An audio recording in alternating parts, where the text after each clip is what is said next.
My name's Eudora Struble. I use she, her pronouns, and I work at Wake Forest University in Winston-Salem, North Carolina. I'm very excited to have Amy Archambault and Emily Wilson with us today to present on accessible and inclusive instruction, a human-centered approach. I'm going to give you their short bios in just a moment, but let me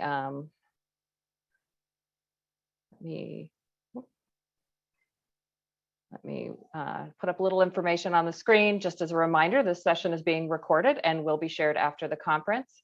We have professional captioning services and American Sign Language interpretation during today's sessions.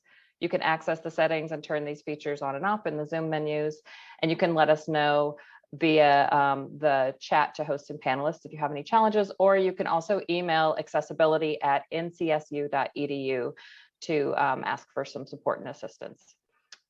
Please use the Q&A feature to post questions. However, our session presenters have asked to also have the chat open. So we've opened up the chat for this one. We do want to try to avoid having side conversations, but they will probably give you some guidance on how they would like chat to be used during their session. So follow their lead. They're very wise people. Please remember to complete the survey after the session. We'll share a link and a QR code on the slide in between sessions, and also we'll put the link into the chat after. It's the same link for every survey, so every session you can go to the same form and just resubmit. So I am pleased to, let me unshare my screen here so I can give more space for Amy and Emily. I am pleased to welcome Amy Archambault, who is an instructional design specialist supporting the College of Arts and Science faculty members at Appalachian State University, commonly known as App State in our world. With over 10 years in instructional design and faculty development, she's used her education and experience to support various faculty on inclusive online teaching, course design, and facilitation practices. She's passionate about collaborating with faculty and their students to create a supportive learning environment. She's active in the Design Justice Network, which she introduced me to, and has worked collaboratively with a small group of international instructional designers to create a working group focusing on the network's 10 principles. Amy is starting her Doctor of the Design program at NC State University for fall 2023 and is interested in ethics, design thinking, and justice, and co-design in her instructional design practice. Emily Wilson is an instructional design specialist in the Center for Teaching and Learning for Student Success at App State. Emily enjoys partnering with faculty and departments to enhance teaching and learning and promoting inclusive practices. Before joining CETLSS, I think I've heard them pronounce it like Beatles, so Seedles. Emily was an academic instructional technologist at the Wake Forest University School of Law. Emily's committed to educational experiences centered on student success, belonging, and equity. And they are both big allies and advocates for accessibility work. So I'm very pleased to welcome them today. Emily and Amy, take it away. Thank you, Eudora. I'm going to go ahead and share slides. Make sure I get the right screen. It's always a challenge. Okay. Wonderful. Well, good morning, everybody, and welcome to our presentation on accessible and inclusive instruction. Today, we're going to share with you some basic information about accessibility in online course design, but we're going to do it through a human-centered lens. At its core, accessibility and inclusion are human-centered processes. And because of that, because humans are complex, this process can often be seen as complex and multifaceted. We want to acknowledge this complexity as part of the human experience and really focus on that during our presentation today. But we want to help you and your organizations understand that it doesn't have to be complicated. Amy, if you'll switch to the next slide, thank you. So we have a brief roadmap for our presentation today. We're going to provide you with some basic demographics and definitions, a little bit of theoretical background, our top 5 practical tips, and give you a chance to interact with some scenarios so that you can experience the practical applications of accessibility in real life settings. This is why we have chat enabled. So we do hope that you will use the chat as part of your participation. If you have Q&A questions, go ahead and put those in the Q&A. The chat will mainly be used for our interactive portions of our presentation. We do believe you'll get more out of this experience if you're able to participate by applying your learning. So we do invite you to join us in that interactive portion to the degree that you are able and comfortable. if you will move to the next slide. So I'll introduce myself really briefly. Eudora introduced me very well, but my name is Emily Wilson, and I'm an instructional design specialist at Appalachian State University in Seattle. We do pronounce it like Beatles, but it's the Center for Excellence in Teaching and Learning for Student Success. Part of my role involves partnering with faculty to ensure that their courses, materials, learning strategies are accessible and inclusive. I look forward to sharing my expertise with you today, though I'll stop short of calling myself an expert at all things accessibility. Amy, I'll turn it over to you to let you introduce yourself. All right, thanks, Emily. And thanks, Eudora, for that lovely introduction. I am Amy Archambault. I use she, her pronouns. I am also an IDS, instructional design specialist in CETLs at App State. I just want to say that I am not an accessibility expert. There are way more people that have higher expertise than I do, but I love learning and sharing what I do know with others. And I was really grateful to be able to partner with Emily today. And thank you for the invitation from Matt Sodoff and Eudora Struble, but also thank you to Rebecca Stinton for helping us get all of this organized today. So let me click to the next slide. Okay, so we just wanted to do a couple polls and get to know a little bit more about who is here with us today. So the first one I'm going to launch is just, we're curious to know, what is your role? So I just launched that one. So go ahead and just take, just a quick 30 seconds. Okay. I know there's quite a few folks here. I'll wait till it slows down just a bit.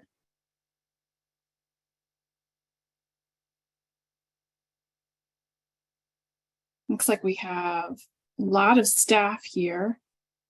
So I'm going to go ahead and end the poll, and I'll count down. If you want to get your choice in 3, 2, 1, I'm going to go ahead and end poll. And then we'll just share out what we have. So not too many students, but most of us here are staff. And we have some deans, directors, associate deans. That's great. Glad to have you here. And also really happy to have faculty members here too as well. Okay.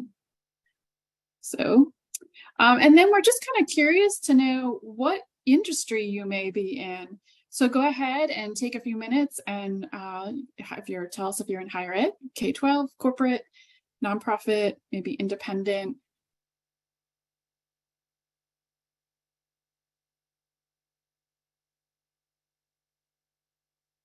And it's looking like mostly higher ed. I'll do the countdown again, just so anybody can get their choices in. I'll count it down from 3, 2, 1. Hopefully you got your choice in.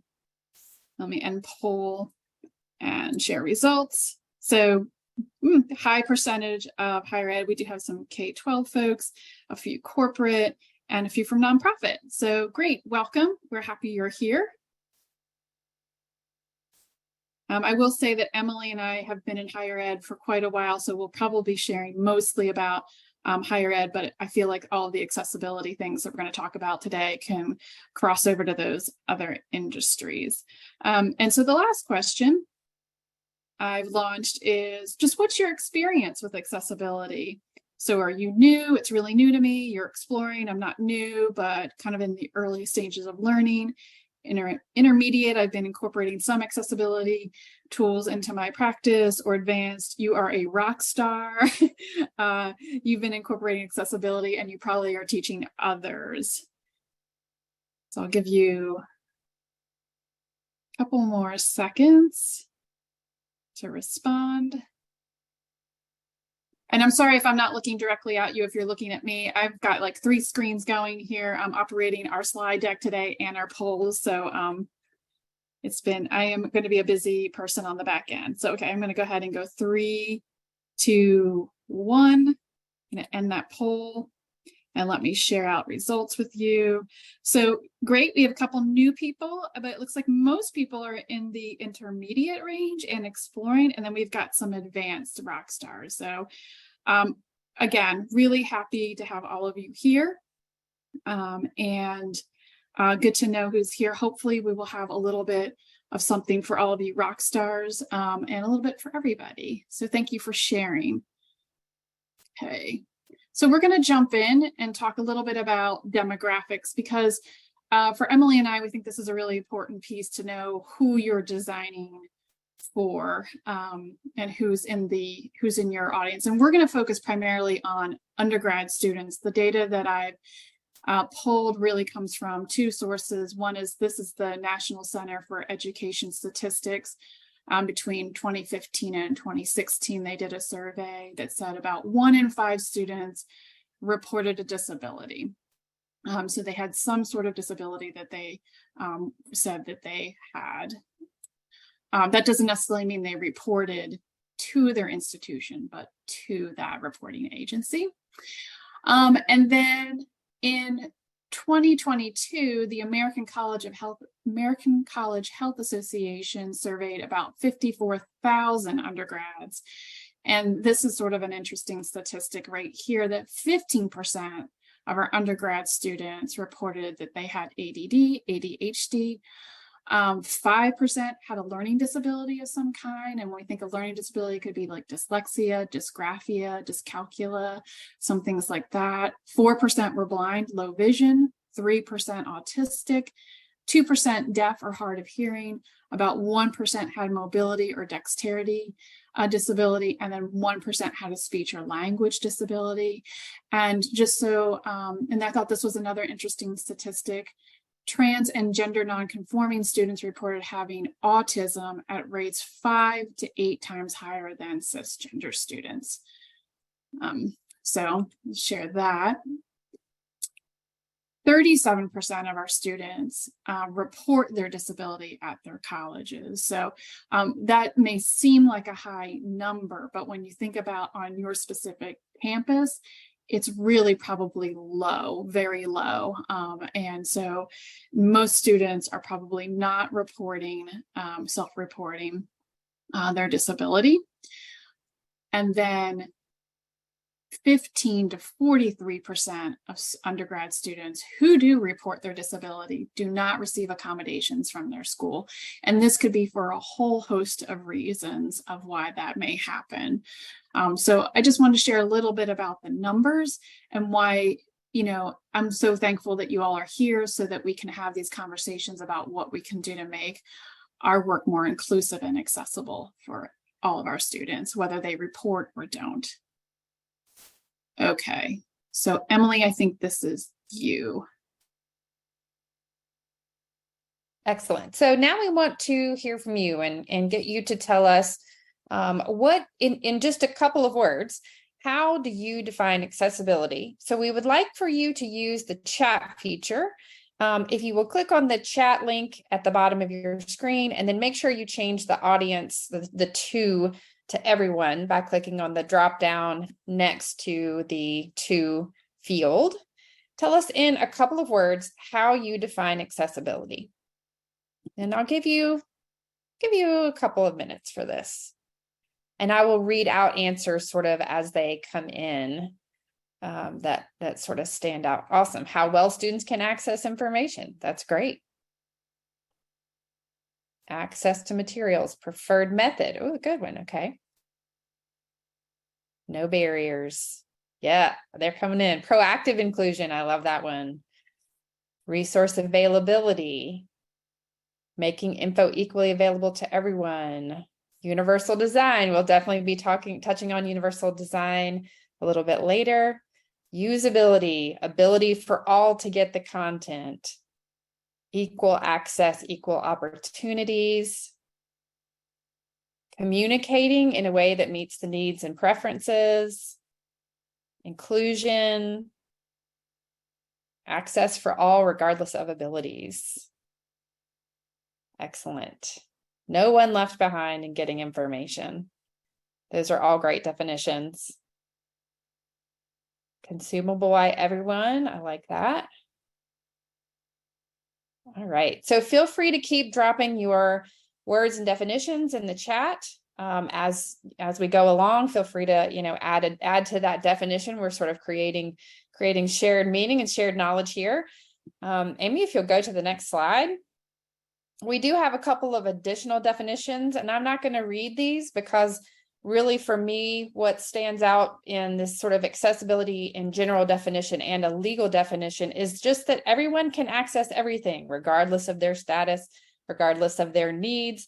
There should be no difference in the ways that in the opportunities and the ways that the ease of use, the level of independence that's required for someone to be able to acquire that information and integrate that information.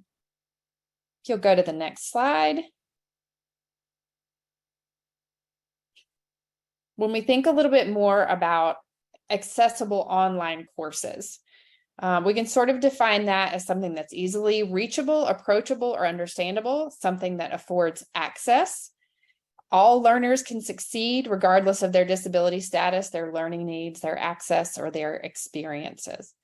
And while I tend to advocate for an asset-based approach when we think about our students, so thinking about what they can do and what they can bring to the learning experience, I often find that the next two phrases or thoughts really resonate with instructors or subject matter experts or other designers that I speak to when we are talking about how this applies to online course design. And that is that accessibility means proactively thinking about who your content or your learning strategy is not going to work for. So who has it traditionally left out?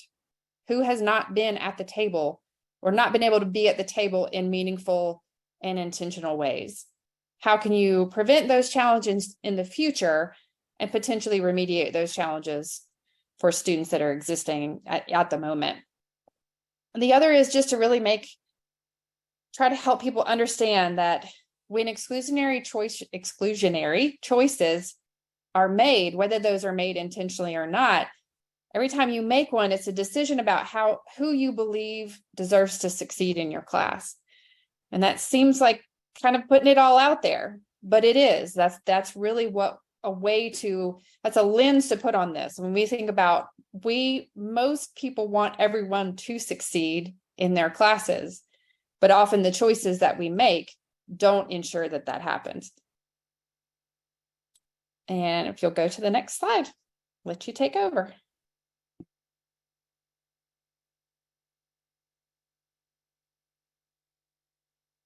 Sorry, I could not find my unmute button. So I just want to talk a little bit about, Emily ran through kind of our roadmap today, and now we're going to talk about a few of the frameworks that can be used. I think most of you are probably familiar with Universal Design for Learning. I saw that kind of pop up in the chat a bit, also referred to as UDL. So I'm not going to give you a big overview of this, just a very short one. And I want to focus on some questions because I find that UDL can be very overwhelming and challenging to figure out how to incorporate into your classroom. And there's probably a lot of things that people are doing already that you are covering these UDL principles. So there's 3 of them. There's engage, represent, and action and expression. And so with engage, this is thinking about how the learner will actually engage with the lesson or content. So questions that you could ask yourself of your lesson and content is, does it allow learners to sustain effort and motivation? Is it engaging and interesting to the learners? So really kind of keeping them on task and focused with what the content is. And we're going to talk about a few strategies, especially when we get to videos and those types of things in our top 5. So represent, think about how information is presented to your learners. Are you scaffolding the content, moving from lower comprehension to higher comprehension skills? We really want to think about moving our learners from foundational concepts up to more critical thinking pieces. And then action and expression, this really has a lot to do with executive functioning. So think about how learners are expected to act strategically and express themselves. It's also a physical motor type of expression as well. And so it's not like you have to encapsulate all of these things, but just thinking about, does your activity provide learners the opportunity to express themselves fluently? Do they have some agency and choice? Does it provide opportunities for them to set goals and priorities? And does it provide opportunities to plan and complete activities?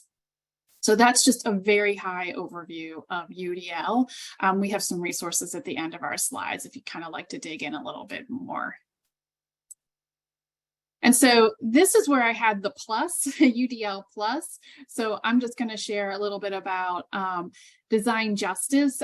Design justice is a movement that actually came out of the design schools like MIT, where they're kind of pushing back on designing without people. And so I've included at the very end a book chapter from this design justice book by Sasha Constanza Chalk that says nothing about us without us, and thinking about designing with and not for.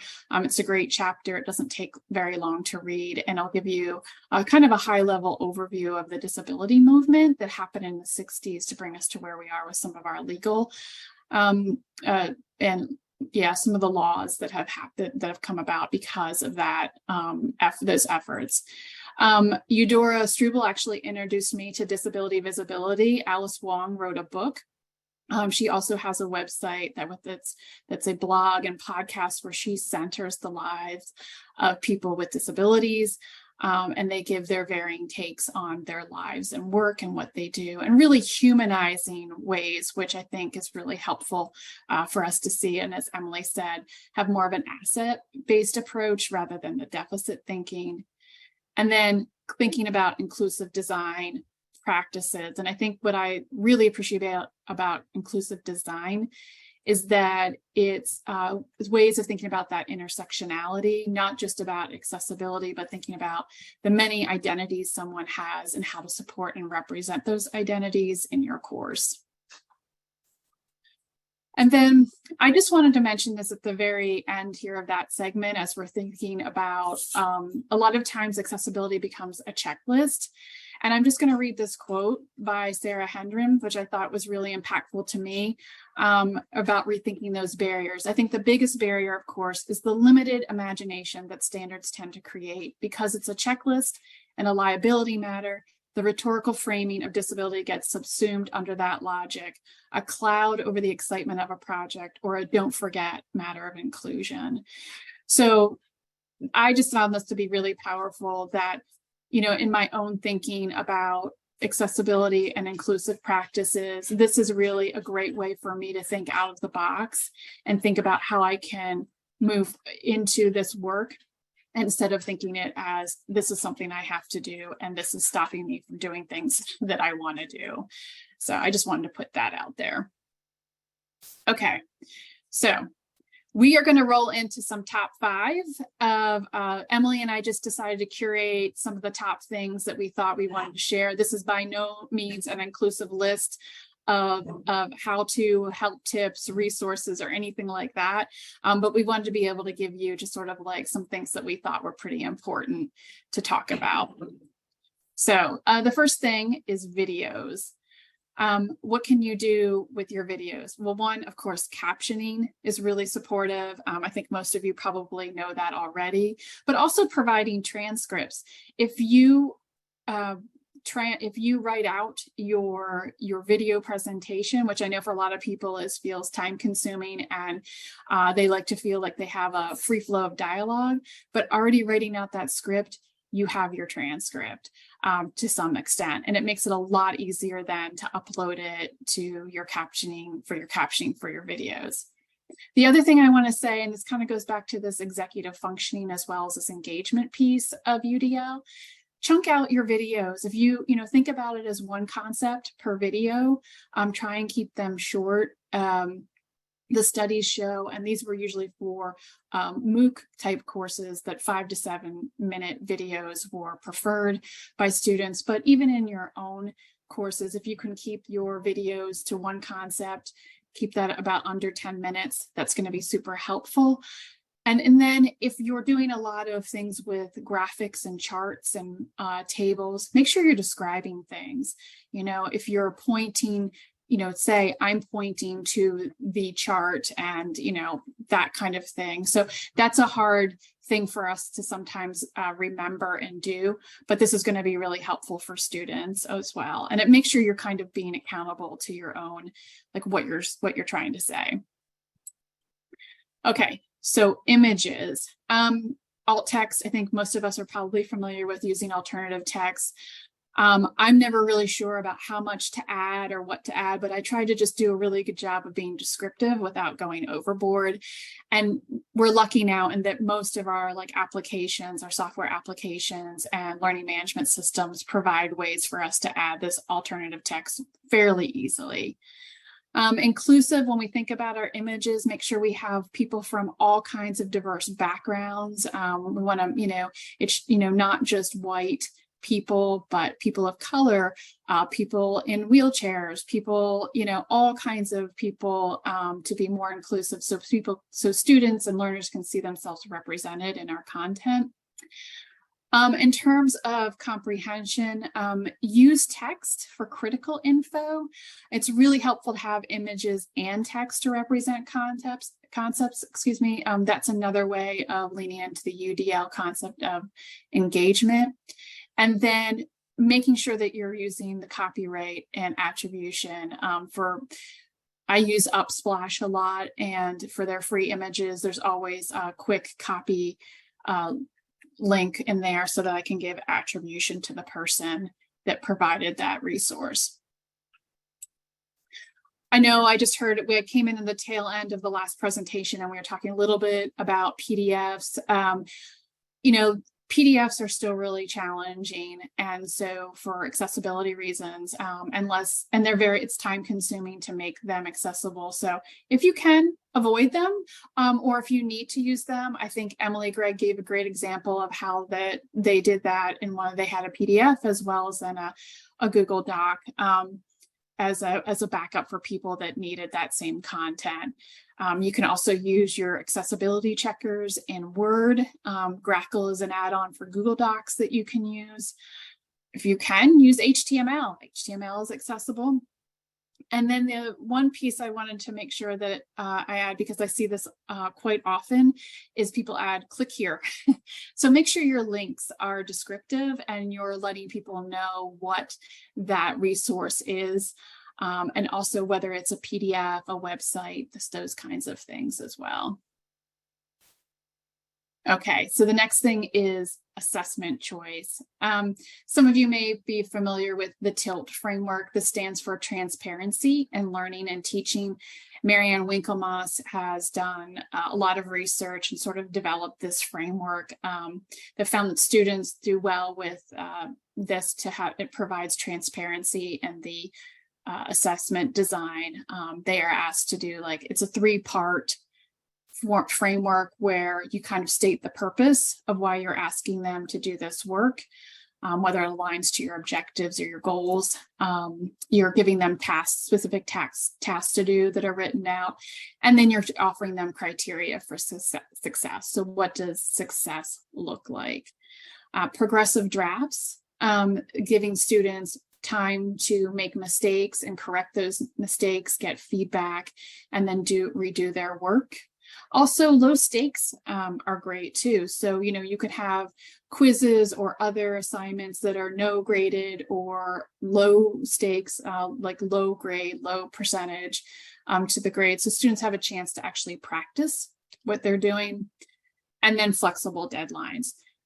One thing that one of the instructors who's now a director in our center has done is she has a late assignment form, Google form, very simple. She attaches it to her assignments so that if a student can't get that completed, they can just fill out the form and say, I'm going to be late on this, and just let the instructor know when they'll be able to have that assignment completed. And then there's a question in there too, do you need help from me, or can I provide assistance in some way?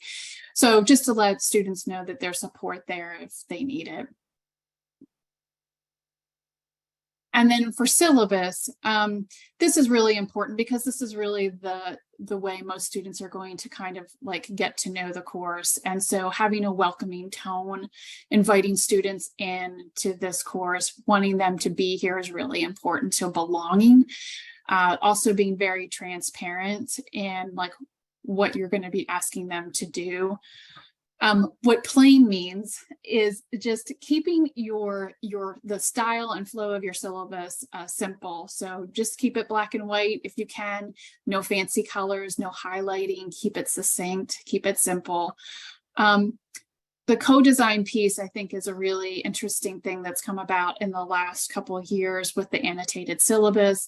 You could ask students to, mark up the syllabus and share questions and thoughts they might have on assignments and due dates. This gives students a way to interact without having to maybe raise their hand in class or getting a chance to ask you questions just without kind of outing themselves where they may feel uncomfortable about asking. Also, have them co-create a community agreement that goes in that syllabus too, especially if you're going to be talking about challenging topics. So that's where we end. That's our top 5. And I think Emily is now going to roll into some scenarios. All right, so I hope you're ready for the active learning portion of the presentation, where I'm going to be asking you to remember everything that Amy just said. I'm just kidding. That's not how we're doing that. Based on the polling that we did earlier, where some of you indicated that you were at an intermediate or advanced level, I think you're going to have some great ways to expand on this portion. I'm going to read you a scenario and propose to you a question based on that scenario. And then we're going to use Zoom polls for you to answer. And most or all have multiple correct answers. So just know that you can choose multiple answers on each poll question.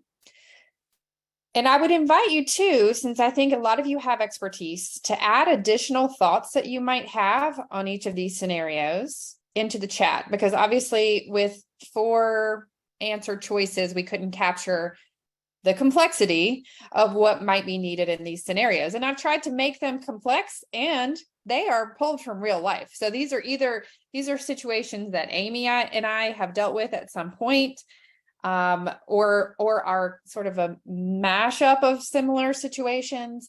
But they are definitely things that you might encounter in an environment where you would be working with an instructor, or even in the corporate environment, if you're designing with a subject matter expert. So we will jump into our first scenario. So Professor A has a student who has submitted to them that they have an accommodation that requires captions. And in the course, Professor A has 50 hours of video. The video was recorded in the university's recording studio, so it's done pretty professionally.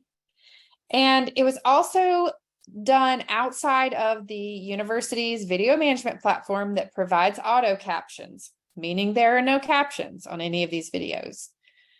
Now, the videos themselves, the content is the lecture content. It's the same material that the instructor presents during the synchronous class sessions. So there's not new information per se in the video. So if students were in class, they would not be necessarily getting new information from the videos. So Professor A really likes these videos.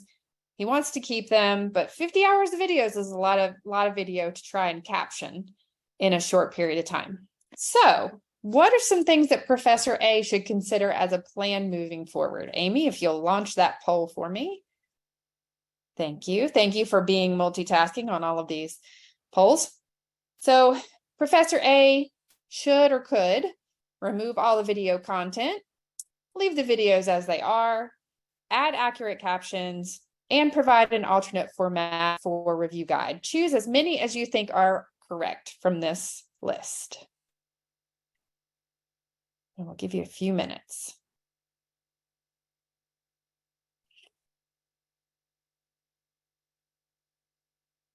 And I'm sure there's going to be some great comments coming in. Oh, we have a work study who will caption for instructors. That is wonderful. We have also used Rev in the past. I've actually done some captioning for Rev as an independent contractor. I do know of some folks who have paid for their own captions to be remediated essentially on their videos. So it's definitely an option. All right, so Amy, if you'll share the results of that poll. Okay, well, I can't see the results.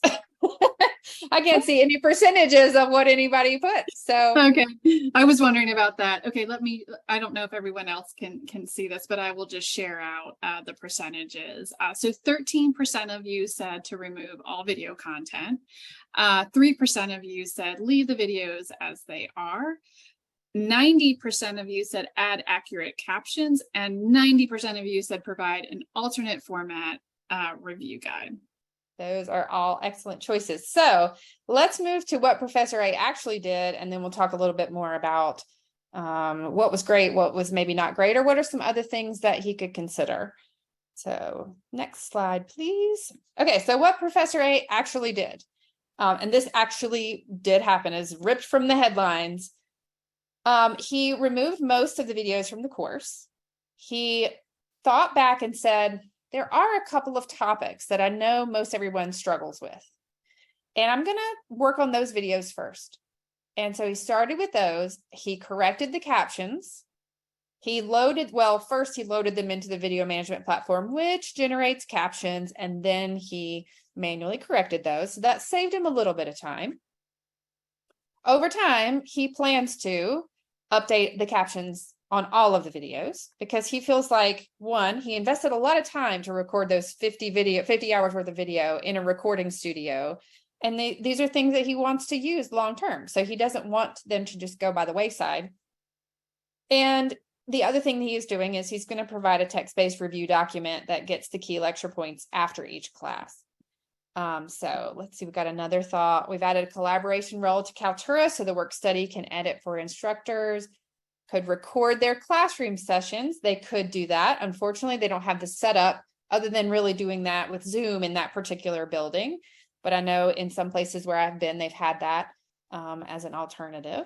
So those are all great answers. So I left that, removing all of the videos in there. Again, that would be a better choice than just leaving them as they are.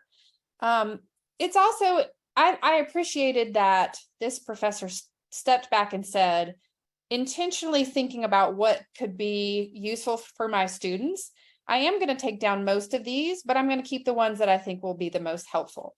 Also using those analytics where they can say the ones that get watched the most are the ones we should work on first. So those are just some thoughts. Other things, I've seen some other great answers. In desperation, I've used Google Docs speech to text to start transcribing videos. Yes, getting creative with a lot of those. I think I heard saw somebody mention Otter AI. I actually have my mother has a lot of hearing challenges, and I introduced her to that, and she uses it just like sometimes in regular conversation, or if she'll go and hear someone speak. So it's a great tool. All right, excellent answers. Feel free to keep dropping in the chat what you think. All right, so the next one is Professor B. Again, this is a real one that I had in my previous position. So I was working with a professor. We were going through making sure that all of his content came through from the previous course into the current course shell. And we started talking about accessibility. We ran the accessibility checking tool. We saw that there were some images that didn't have any alt text. And so we started talking about alt text, but I happened to mention that a lot of the pictures were the same. They had the same content. And just for context, this was a law school. And so there were a lot of white men in courtrooms in business attire. So we started to talk a little bit about the importance of representative images, not just having great alt text, which is hugely important, but also what are students seeing? What assumptions, what feelings are they going to have about what's visually portrayed in your online course? So let's do the next poll, see what you think. What would happen in a perfect world? Would he remove all the photos, add alternative text to all the photos, ensure that the photos are representative of diverse individuals, and make sure photos are relevant to subject matter being covered? And keep in mind, multiple correct answers on this one. So what should professor do? What do you hope he does?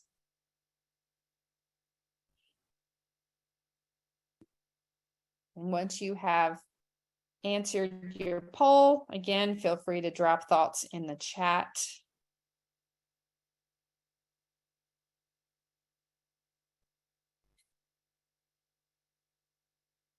Okay, it looks like it's slowed down, so I'm going to go ahead and end the poll and then share. Can you see the results this time? I can't. Okay, well, so let me read them out. This is fun.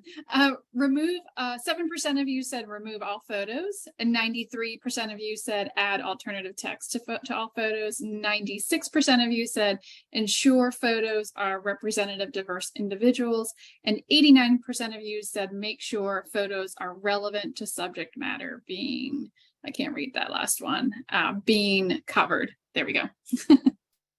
Yeah, I've seen people saying that you're seeing quiz responses back, not the overall results, which I think is what we wanted the participants to see. Is you'll see like correct answers versus incorrect. So it's okay as long as we can sort of, you know, talk about why the approach was, you know, what they chose. So let's go see what Professor B actually did. Sorry. There we go. Good. All right. So Professor B got a little frustrated and just said, I'm going to take out all the pictures of the course. And that's what he did. The pictures were on like a weekly page of an overview of what was being talked about. And, you know, really after discussion, we tried to talk about whether or not those really were adding enough value to justify having them there if they weren't representative. So it's a better option than leaving them as they were. Again, same with those videos, or making an exclusionary choice about what was depicted. Later on, we came back, we had a conversation. I showed him how to use, it was an integrated database that had pictures, and we were able to find some more diverse pictures in more diverse situations.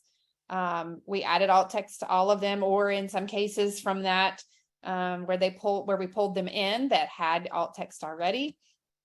And those new photos were, you know, they depicted a really wide range of individuals in situations, and they were relevant to the subject matter. So removing all of those photos is kind of the nuclear option, right? It is an option, but it may not be what we want to do. Again, it is there. The other example I will share that's somewhat related to this, and this moves into that realm of inclusion, you know, thinking about who we are letting students see as being the creators of knowledge and the people that might engage in that field and engage in that type of work. That's really important stuff. It's important stuff to think about. I had a conversation too with a civil rights law professor who had several pictures that showed violence against Black bodies related to protests. And we sort of talked about, you know, trigger warnings and whether those were, you know, important, or how we could demonstrate that same situation in a way that did not have a violent aspect to it. So we were able to replace some of those pictures to some nonviolent content, still getting the message. So, all right, excellent. I know we're coming up on 45 minutes. We're going to try to move through the other scenarios pretty quick. So Professor C, we've talked a little bit about text, so this is not new. I know I came in at the end and heard Emily Gregg talking about text. So we have study guides. They're saved as PDFs. They contain tables, images, text, links, all the things. There's one for each class. So 3 times 15, I'm not great at math, but that's 45. That's a lot. She also shares her PowerPoint presentation slides. She shared some scanned book chapters as required reading for the course, and has taught the course for 10 plus years. This is the first time she's had an accommodation request. And because these book chapters are scanned, they're not easily accessible. And when she checks with the library, finds that there's not a good way to get accessible copies because these are very old texts. So what will Professor C do, you think? Will she reduce the number of study guides, swap out her PDFs, consult the library for accessible copies of readings, remove all of the study guides? What do you think she should do?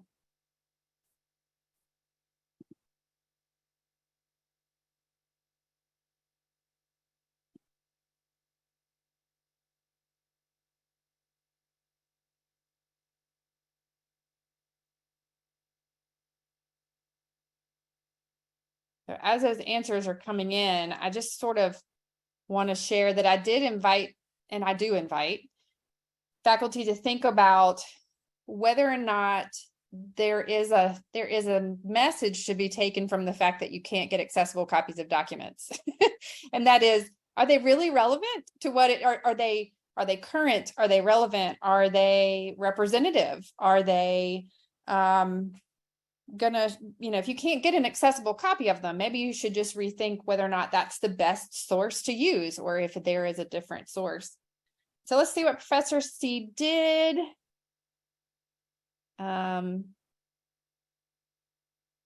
I put in those choices are good choices. yeah.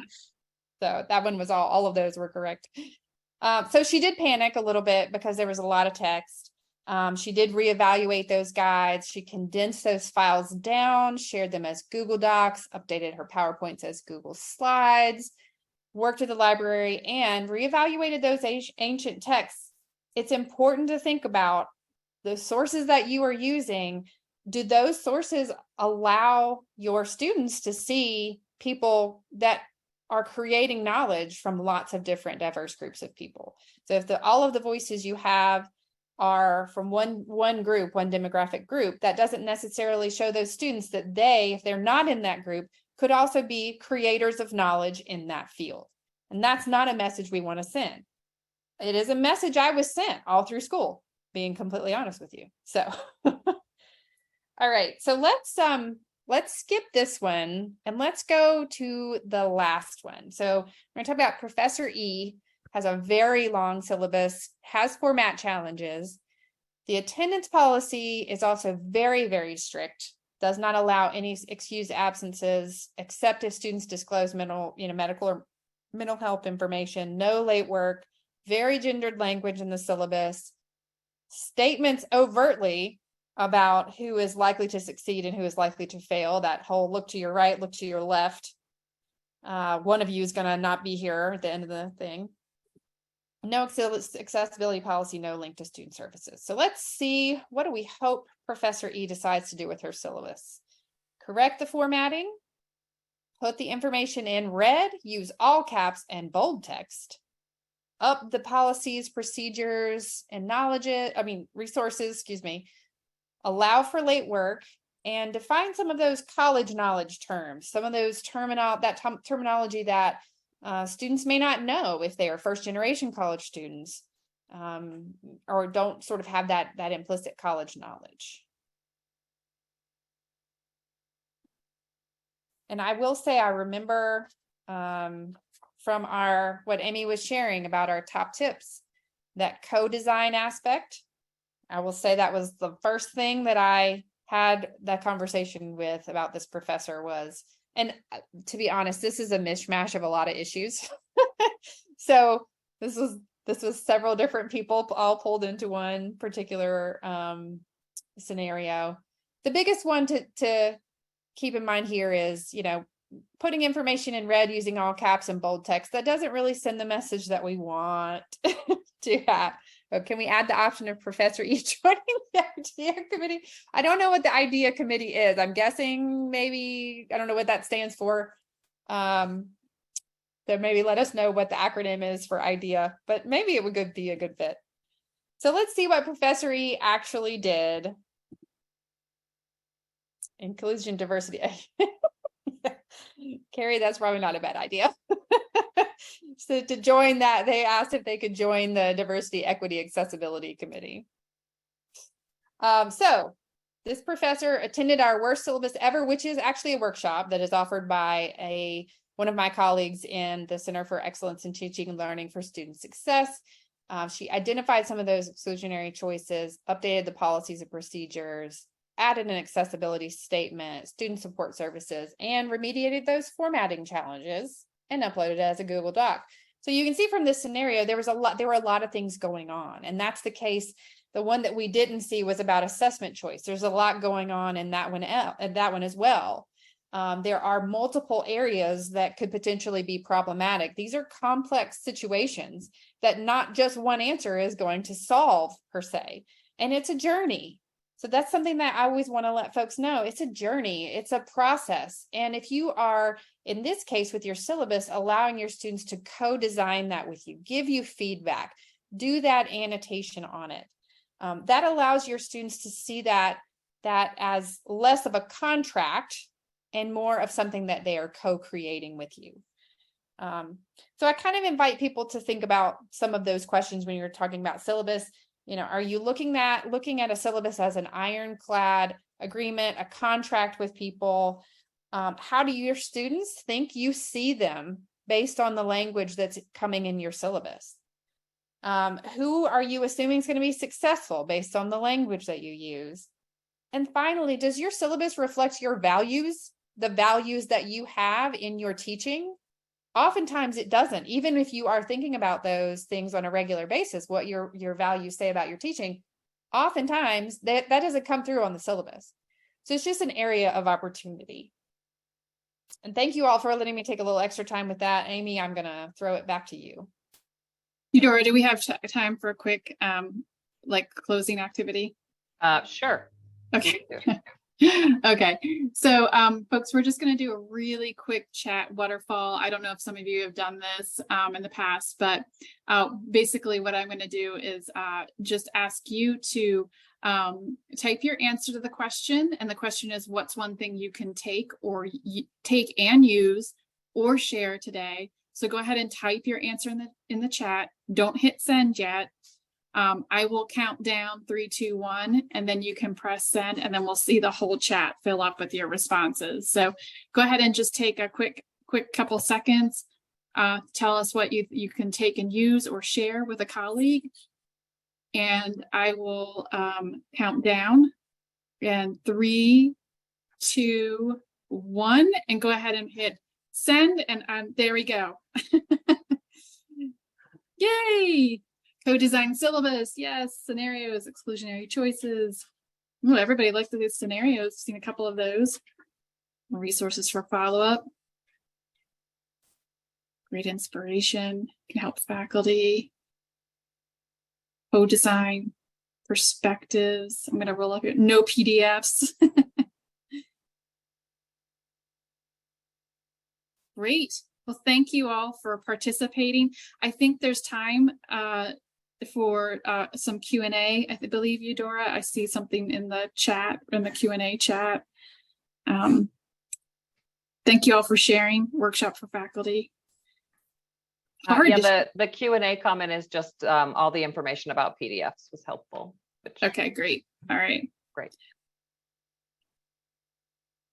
Thank you all for being for playing along with us, letting us participating in the Zoom polls, our waterfall chat, our other chats.